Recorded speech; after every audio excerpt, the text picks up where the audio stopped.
É até uma brincadeira, né? Que tem umas pessoas que... Umas contas nos Estados Unidos, eu tava vendo isso. Que o cara morreu, nunca mais acessou a conta. Nunca mais mexeu em nada. E aí você foi ver depois de um tempo, tinha valorizado pra caramba. Enquanto se ele tivesse vivo na emoção, ficasse mexendo, ele não ia ter um retorno tão bom. Então acho que é paciência, né? E racionalidade. Acho que É, acredito que seja assim que você veja também. é isso aí. E tem um estudo, né, dessa história Eu tava vendo isso que ontem, inclusive. chama The Best Investors Are Dead. É isso A aí. Fidelity foi analisar, É cara, isso, é quais isso contas aí. renderam mais e tal. E aí eram 2 tipos de contas. De investidores que tinham morrido e não Uhum. abriram mais a conta, sei lá, na sucessão não mexeram, não tinha mexido ainda. E contas inativas. O cara perdeu a senha, se esqueceu, deixou o dinheiro lá. Esses são os dois Exato. Que os dois mais tipos de performa. conta cuja carteira mais renderam. Concordo. Porque, assim, pra mim, o mais importante é o fator comportamental mesmo. A própria, se não me engano, foi a Fidelity, fez um estudo para quantificar o valor gerado por um financial advisor. Uhum. Aí foi ver lá o benefício do rebalanceamento, né, o bônus do rebalanceamento, uma carteira alinhada ao cliente, e foi tentando quantificar quanto cada fator desse ajudou a ter retorno. Chegou à conclusão de que um financial advisor gera, na média, 3% ao ano de alfa, né, de retorno para o investidor, e desses 3%, metade, 1,5%, vem do que eles chamaram de behavioral coaching, Caraca. que é o fato do consultor evitar que tu faça a cagada de comprar na alta e vender na baixa. E a gente fez um estudo que eu achei brilhante, sem modéstia à parte, que a gente pegou 3 fundos de investimentos em ações Uhum. aqui no Brasil. Um fundo private do Itaú, Uhum.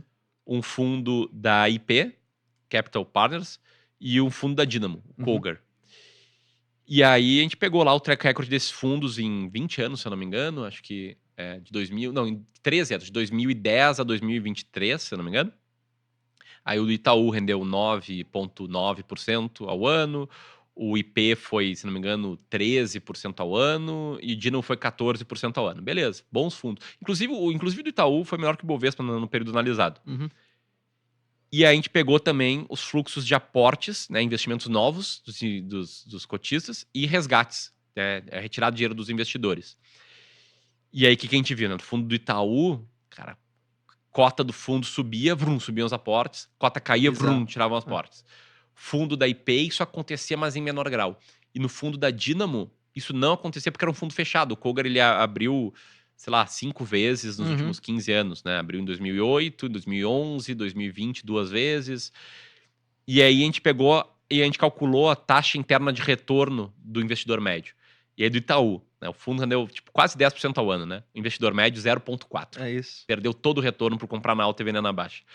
Da IP, o fundo, se eu não me engano, tinha rendido 13%, o investidor médio 11%. Então, pô, perdeu 2% ao ano por comprar na alta e vender na baixa. Uhum. O da Dynamo, que o cara era proibido de comprar na alta, só era permitido comprar quando eles abriam para aportes. Fundo rendeu 14%, o cotista médio 15%. Então, é isso. Porque o cara, ele é emocional, as pessoas são muito emocionais. E aí é muito engraçado isso, porque o consultor de investimento, assessor, enfim, ele tem que ter um trabalho também muito de psicólogo, às vezes, também, sabe? Uma noção de psicologia financeira, tem até o livro. Que eu acho que, como você falou, talvez esse seja o ponto, não mais importante, mas talvez um dos mais importantes realmente.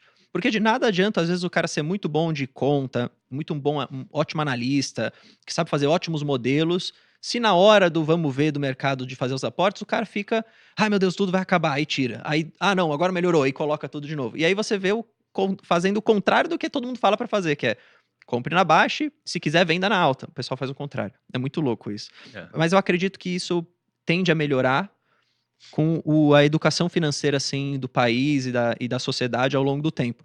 Minha opinião. Acho que a gente tem um comportamento. Até nos Estados Unidos está voltando a ter esse comportamento curto-prazista, mas lá é muito menos curto-prazista do que aqui, se você for olhar para o perfil médio do investidor, né? Aqui o cara fica. Aqui o cara, na verdade, ele tá querendo a diquinha rápida, que é o que você falou, quando você quebrou. Mas, enfim, eu acho que isso vai mudar. É um pouco do seu trabalho que você faz, que a gente faz aqui. Eu acredito um pouco nessa noção, assim. Uma outra curiosidade.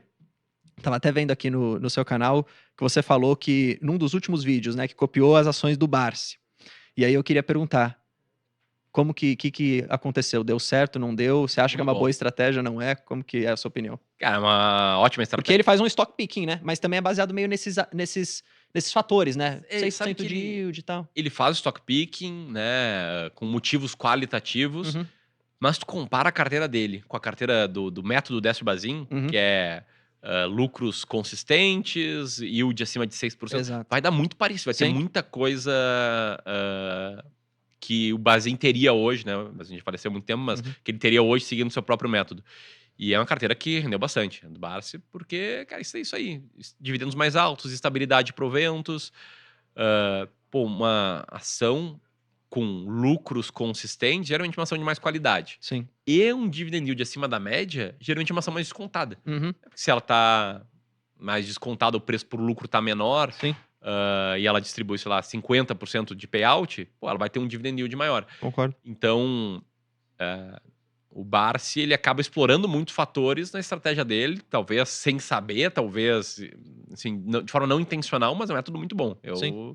Eu sou o maior fã, assim. Dá pra quase que fazer um modelo que você estava comentando, meio que seguindo um pouco dessas ideias, né? Que aí você vai pegar empresas com boa rentabilidade, geradores de caixa não sei quanto tempo, com yield acima de 6, com PL baixo, sei lá, com o que seja. Você vai conseguir, às vezes, até montar um modelinho racional para escolher esse tipo A de. gente, a gente transformou isso numa estratégia. Ah, é? Pô, Não legal. exatamente igual ao Barsi, mas ações que tenham tido lucro nos últimos 5 anos, que não tinha tido prejuízo em nenhum trimestre dos últimos 2 anos, maior liquidez, consistência na distribuição de dividendos e dividend yield médio dos últimos 36 meses, mas uma média ponderada mais alto que a média. Legal. Isso aí é uma estratégia que a gente rodou, fez backtest, funcionou muito bem também.